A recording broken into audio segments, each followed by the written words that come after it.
I want to take you to something just as spectacular as the Trump mount. Israel carried out a critical test of the Arrow 3 anti-ballistic missile defense system this morning. The Arrow 3 operates in space, traveling at twice the speed of a tank shell to leave the atmosphere. I-24 News defense correspondent Shai Ben-Ari has the details. The Israeli Defense Ministry conducted a successful test of the advanced Arrow 3 ballistic missile defense system Thursday. The test included the simulation of an incoming missile threat, after which the Arrow 3 interceptor was launched. The Arrow 3 missile breached the Earth's atmosphere. Shortly afterwards, its warhead detached, tracked the target, and destroyed it in space. It was the first time Israel has managed to carry out this type of simulated interception beyond the atmosphere. Defense Ministry officials noted the results were, quote, the best they could have hoped for. It comes after a test last year, during which the launch of the interceptor missile was aborted. Arrow 3 is meant to defend against long-range ballistic missiles of the type possessed by Iran and Syria. It represents the top tier of Israel's integrated missile defense program, alongside Iron Dome, which has proven successful against short-range rocket threats, and David Sling, a system designed to protect against medium-range missiles, set to be deployed next year. All three systems were developed with American funding and in cooperation with the U.S. Missile Defense Agency. The Arrow 3 specifically was developed by Israel Aerospace Industries in collaboration with Boeing. American officials were present for Thursday's launch. At this opportunity, I would like to thank the U.S. government, led by President Barack Obama and Defense Secretary Ashton Carter, who are partners in this project. The test launch comes only weeks after Iran reportedly carried out a test of its Radar 110 ballistic missile. Further testing of the Arrow 3 is expected, with a system designed to have a 99% kill ratio. Yes, and with me now is Meir Javedanfar, Iranian politics expert. Good evening, Good Meir. evening, Ayman. And our correspondent, the author of the story, defense correspondent Shai Ben-Ari. Good evening, Shai. Yes, Simon. Good evening. Meir, I want to start with you. We know that Prime Minister Benjamin Netanyahu is not a fan of the Iran deal with the world powers. Today, this seems like a big win for the Prime Minister. The Arrow 3 is specifically said to counter Iranian missiles. How troubling is this as news for Iran? Well, I think the Iranians are not going to like it for a number of reasons. Number one, it shows that U.S.-Israel cooperation is continuing, and this is something that they were hoping that would be hurt.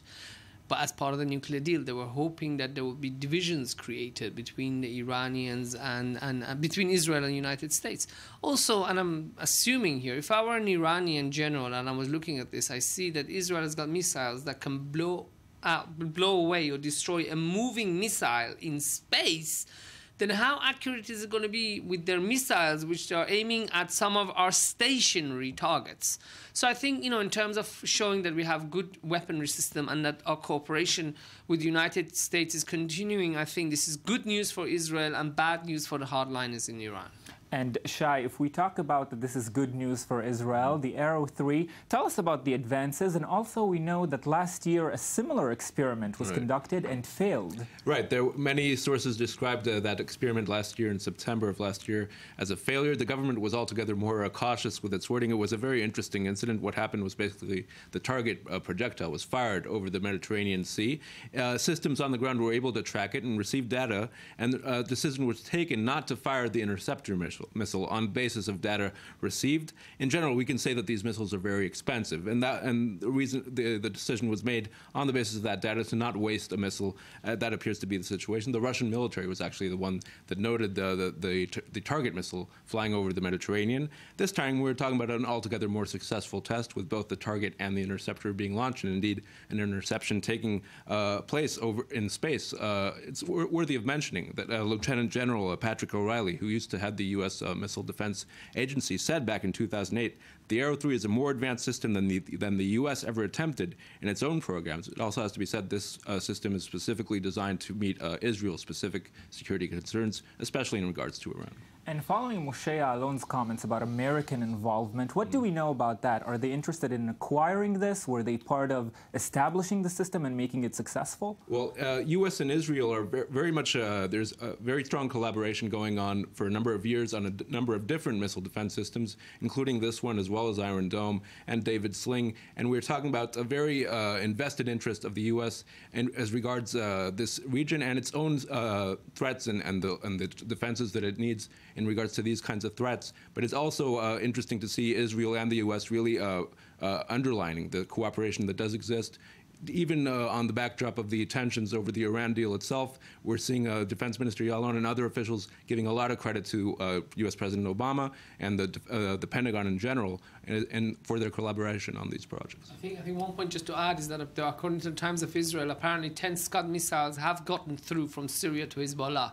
And I think this is probably the Hezbollah are going to take note of this, because now that they have Scud missiles, the kind of missiles that, if I'm not mistaken, this system can intercept, it goes to show, okay, Israel lost that we missed out on stopping those 10 missiles getting to Lebanon, but now, you know, with this system, hopefully, if ever, God forbid, it comes to a war, we could hopefully stop it.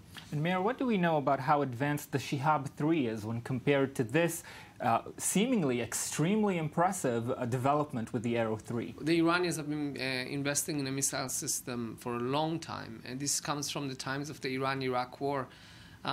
We lived through the aerial bombardments of Tehran by the Iraqi Air Force, and that was pretty scary. We left a month before Saddam Hussein started firing extended Scud missiles at Tehran, and I was told by my friends who stayed, and my own father, that it was a nightmare. That was a complete nightmare to live with those things. And I think this was initially started as kind of to deter Saddam Hussein and others from striking at Iran, but now this is something that also Iran is using to flex muscles in the region.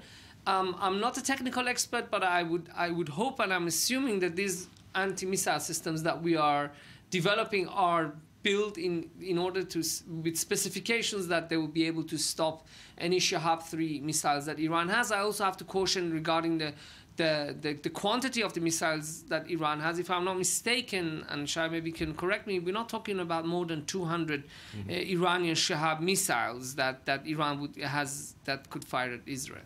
And Russia is becoming an increasingly big player in the Middle East. What about Iran acquiring weaponry, missiles from Russia to counter this massive development? Is this a possibility? Well, this is a defensive system, but we have the Jericho missile, which incidentally was actually developed by Iranian money during the time of the Shah, who was supposed to hand over these missiles. According to the New York Times, Israel even said to the Iranians, to the Shah, our old friend, that if you want someday want to put non-conventional warhead on top of these things, warhead, you could do it also. I think that, look, this is a system that everybody has to take note of. But more important than this, yes, Russia can give Iran weapons, but the Russians also don't want Iran to become too strong. And according to Reuters, Israel has already practiced against the S-300 missiles that Russia is giving to Iran. Remember, these are old missiles. Apparently Greece has them, and the Greeks have allowed Israel to practice against these missiles. So I'm not saying to ignore these threats, but it seems that somebody is hopefully doing their homework, and that, you know, we didn't suddenly wake up to the nightmare of this S-300 missile. Well, let's hope that we won't wake up to a new nightmare anytime soon. Meir Javedan and Shai Ben Ari, thank you very much for